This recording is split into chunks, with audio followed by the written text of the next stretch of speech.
안녕하십니까, 차영주 전문위원입니다. 오늘은 중국과 관련해서 있는 팩트를 좀 체크해 볼 필요가 있지 않나 싶어서 중국 특집을 좀 마련했습니다. 이제 중국과 관련해 가지고는 우리 이제 여러 가지 생각을 할 수가 있겠죠. 미중 간의 갈등, 그 속에서 이제 우리의 포지션, 그다음에 이제 중국의 어떤 리오프닝과 관련돼서 다양한 변화, 여러 가지를 우리가 이제 생각해 봐야 되는 면들이 분명 존재합니다. 이렇게 우리가 좀 봐야 되는 것은 우리가 이제 중국에 대한 의존도가 여전히 좀 높은 수준이죠. 물론 현격히 그 의존도는 좀 낮아지고는 있습니다. 하지만 투자자 입장에서 본다라면 중국과 관련된 주식들이 상당수 존재하기 때문에 이들을 어떻게 바라봐야 되는지 우리가 집중해야 되는 면이 있죠. 자, 우리가 남의 나라를 신경 써야 되는 부분들, 그리고 글로벌 경기를 신경 써야 되는 부분들, 이 부분에 대해서 투자자들의 약간 오해가 있는 게 그 속에서 과연 내가 관심 있는 주식들이 어떠한 영향을 받는지, 이런 것들이 중요한 거 아니겠습니까? 미국이 금리를 올리는 거, 이거 상당히 중요한 뉴스죠. 하지만 내 주식과 아무런 상관이 없을 수도 있는 것이고 내 주식에 직격탄이 될 수도 있다는 거죠. 자, 오늘은 중국과 관련해서 국내 주식에 미칠 수 있는 요소들 집중적으로 한번 보도록 하겠습니다.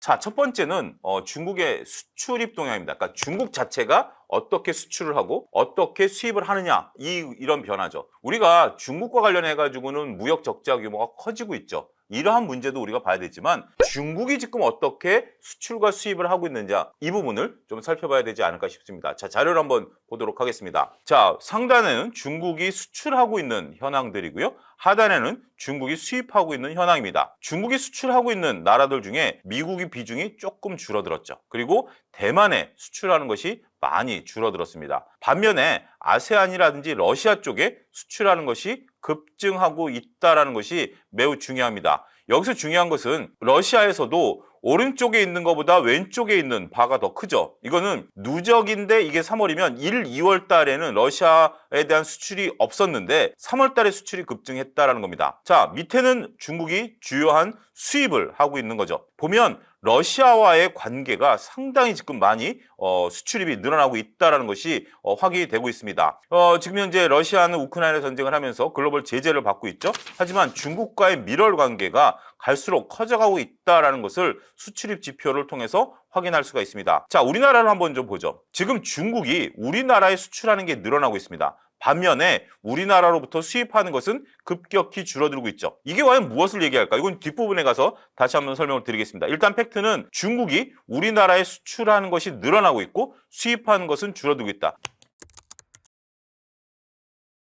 자, 오늘 나온 뉴스입니다만 중국의 반도체 생산량이 늘어나고 있다라는 소식입니다. 굉장히 의외의 뉴스를 저는 확인을 했는데요. 물론 중국이 생산하는 반도체 성능이 이렇게 고사양으로 보여지진 않습니다. 하지만 우리 지금 삼성전자의 메모리 반도체 재고가 늘어나고 있는 상태에서 중국이 자체 생산량을 늘려가고 있다는 것은 지금 반도체 관련해서 관심 있으신 투자자분들은 긴장해야 되는 뉴스가 아닌가 싶습니다. 물론 당장 중국이 삼성전자만큼 반도체를 따라올 수는 없습니다만 우리도 과거에 일본을 따라잡은 경험이 있죠.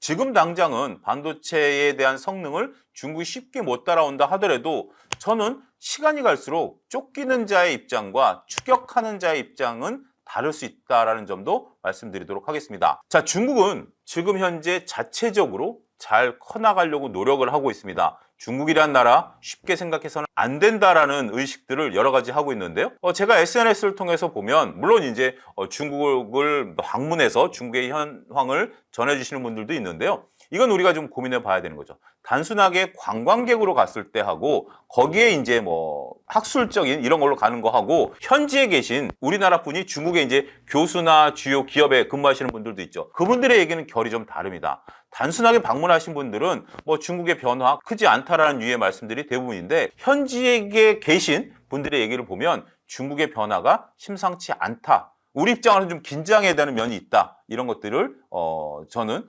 계속해서 전해 듣고 있다 말씀드리겠습니다.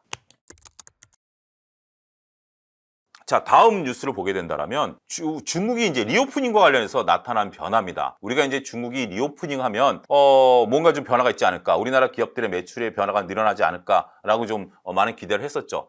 그런데 이제 중국이 리오프닝 한 지 꽤 시간이 흘렀음에도 불구하고 안타깝게도 리오프닝 관련주들의 움직임은 그렇게 드라마틱하지 않습니다. 그래서 그 효과가 나중에 나타날 것이다 라고 보는 시각도 있는데 저는 이 수치를 보고 이미 중국은 활발히 소비가 늘어나고 있다. 이 부분을 확인할 수 있었습니다. 자, 한번 살펴보면 1월부터 4월까지 중국의 소비 증가 탑5를 보면 요식업이 YOY 거의 20% 가까이 늘었습니다. 사람들을 만나면서 하는 거죠. 저희들도 요즘 웬만한 식당은 예약하기 어려울 정도로 요식업이 잘 되고 있죠. 주얼리 부분들이 잘 되고 있습니다. 금가격이 오른다, 중국이 지금 금을 매집하고 있다, 이런 거죠. 의류 신발도 YOY 기준으로 벌써 13%가 늘었습니다. 그런데 우리나라 기업들 같은 경우 아직까지 주가 반응이 없죠. 제약도 마찬가지고 석유화학 제품도 마찬가지입니다. 저는 여기서 우리가 눈여겨봐야 되는 것이 우리나라 기업들과의 연관성이죠. 보면 3위인 의류 신발, 그 다음에 석유 제품, 이런 것들이 벌써 우리나라 기업들의 영향을 좀 미쳤어야 됩니다. 그런데도 불구하고 이러한 기업들의 움직임은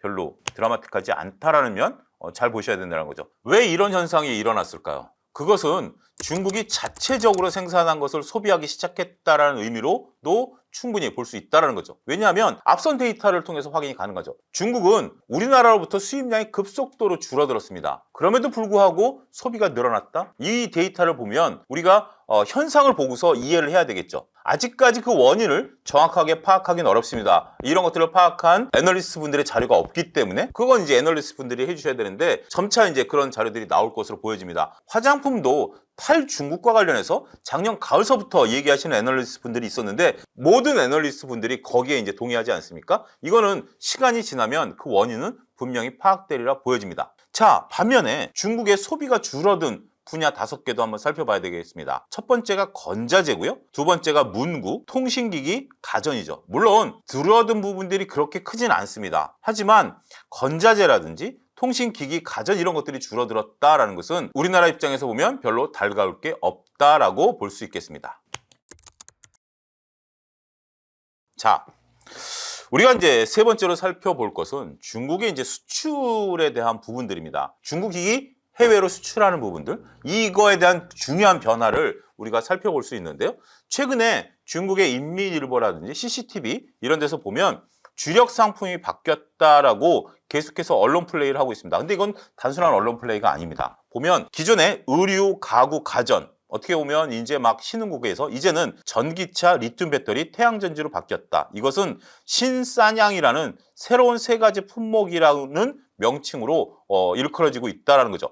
이 세 가지 품목은 모두 친환경 저탄소 제품이라는 것도 우리가 주목해야 됩니다. 자, 중국이 2022년 전기차 수출 금액이 130%가 늘었고요. 리튬이온 배터리는 86%, 태양전지는 67%가 급증을 했고요. 올해 1분기만 하더라도 세 품목의 수출 증가율은 벌써 66%가 증가를 했습니다. 이게 한번 트렌드를 타기 시작했다는 거죠. 전기차 수출 같은 경우 지금 1분기에만 약 12조 3천억으로 작년 동기 대비해서 120%가 늘었습니다. 이게 어디로 가느냐? 태국, 베트남, 이런 그다음에 아프리카 국가, 물론 저개발 국가로 간다라는 거 소형 차이다라고 애둘러 우리가 이제 폄하할 수준이 있긴 하겠습니다만 저는 그렇게 보여지지는 않습니다. 어차피 이쪽에서 나름대로 팔리고 있다는 것은 굉장히 중요하죠. 같은 기간 전기차 수출 굉장히 늘었습니다. 대당 판매가 단가도 늘었고요. 내연기관 수출도 증가하면서 글로벌 2위까지 올라갔습니다. 독일을 꺾었습니다. 수출을 많이 하는 국가가 돼버렸다는 사실이 굉장히 중요한 거죠.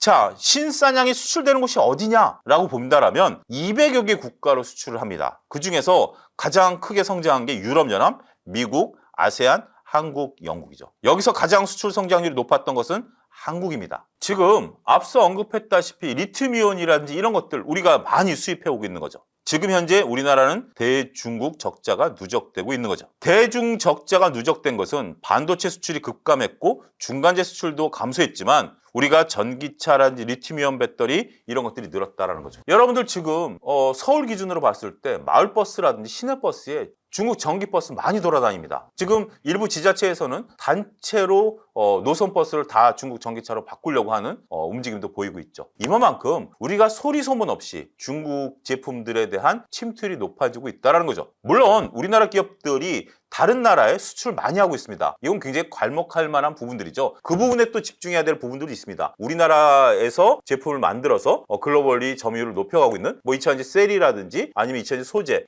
이 부분에 대해서 저도 지속적인 관심은 필요하다고 보여집니다. 한편으로는 중국 제품들이 국내에 들어옴으로써 국내 시장을 장악하고 있다는 거. 그러면 중국 자체적으로 이러한 기술 개발력들에 대한 능력이 커진다라는 거죠. 제가 마무리는 중국 현지에 계신 한 교수님, 우리나라 이제 출신의 교수님의 말씀으로 마무리하도록 하겠습니다. 중국 현지 분위기는 한국에 대한 기업들에 대해서 그렇게 많이 알고 있지 않다라는 겁니다. 삼성전자, SK하이닉스, 현대차 정도 알고 있는 정도고요. 그 밑에 단에 있는 기업들은 대부분 모른다라는 거죠. 자, 여러분도 한번 생각해 보시죠. 여러분들이 중국 기업 중에 아는 게 몇 가지나 됩니까? 10개 이상 아시는 분은 별로 없을 거예요. CATL이라든지 샤오미 이 정도죠. 하지만 중국에 얼마나 많은 기업들이 있겠습니다. 마찬가지로 중국에 있는 기업가들 입장에서 보면 한국 기업들에 대해서 그렇게 관심이 없다라는 거죠. 그들의 관심은 뭐냐? 자신을 추월할 중국 기업에 대한 관심이 더 크다라는 겁니다. 중국의 수많은 기업들이 현재 지금 글로벌 1위가 되기 위해서 노력을 하고 있고 서로 중국 기업과의 경쟁을 하고 있는 거죠. 거기에 집중하는 거지 우리 한국에 대해서 집중을 안 하고 있다는 거죠. 우리나라도 마찬가지죠. 우리나라도 LG엔솔과 SK이노베이션, 삼성 SDI가 서로 경쟁하지 다른 일본, 유럽 국가들 별로 신경 안 쓸 겁니다. 물론 주요 이제 CEO들은 신경을 쓰겠습니다만 이런 것처럼 중국의 추격 무섭다라는 거 여러분들이 한번 잘 감안하셔야 되지 않을까. 지금 제 얘기는 거의 팩트 위주로 구성이 됐고요. 이러한 팩트들 나오는 기사들 저는 이 기사를 에둘러서 검색하지 않았습니다. 단지 포털 사이트에 나와 있는 것을 모았을 뿐입니다. 여러분들도 인터넷 검색을 하면서 뉴스 검색을 할 때 이런 기사가 나오면 놓치지 않고 한번 읽어보는 정도 그리고 이것을 종합적으로 판단하는 근거로 삼으시는 노력 정도는 하셔야 되지 않을까 싶습니다. 자, 오늘 방송은 여기서 마치겠습니다. 감사합니다.